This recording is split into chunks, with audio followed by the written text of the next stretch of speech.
instansi yang terkait yang mendukung kegiatan dari Dinas Kelautan dan Perikanan.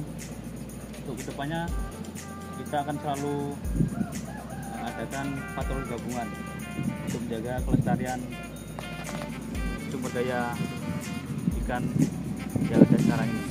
Soalnya sampai sekarang masih terjadi pengubuman di laut dan penangkapan ikan dengan menggunakan racun. Nah, itu yang kita usahakan untuk kita tanggulangi supaya tidak terjadi kegiatan tersebut. Demikian.